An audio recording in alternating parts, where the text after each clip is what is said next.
ढेंकानाल जिला कामाख्यानगर ब्लॉकवासी काल साजिछि रामियाल नदी। प्रतिवर्ष नदी कूल लंघुछि।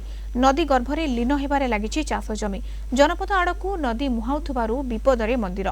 सेपटे जलसंपद विभाग हाथ जोड़ी बसिथिबारु चिंतारे नदीकूलिया गाँ लोके।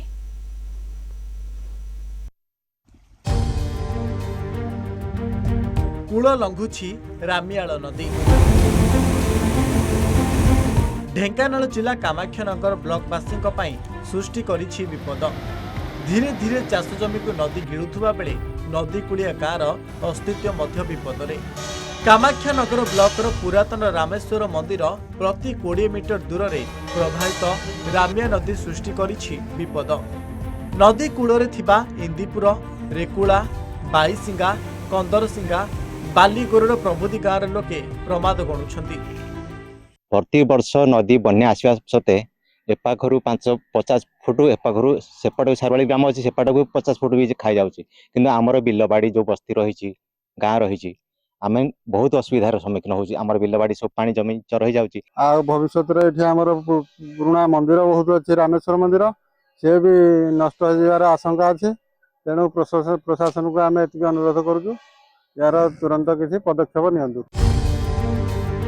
बारंबार दाबी सत्वे नदी तटे निर्माण हेउनी गाडुआर।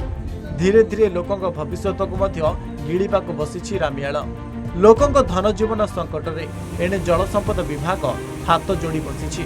कैमेरा सामने केही मुह खोलु नाहंती। मका गछ मात्र 4 देखा जाउथला जो फसल को बहुत नष्ट होउची किंतु ता सुरक्षा आमर निहाती दरकार किंतु पानीटा आसी न आसवा आम व्यवस्था आपन करतु। कूल जदि नदी खाऊँ तो आस्ते आस्ते कौन व्यवस्था करतु कि पानीटा न आसवा दरकार। बिल बाड़ी सब नष्ट होउची। आमे जो फसल पाती करूछु सब प्रकार नष्ट होउची।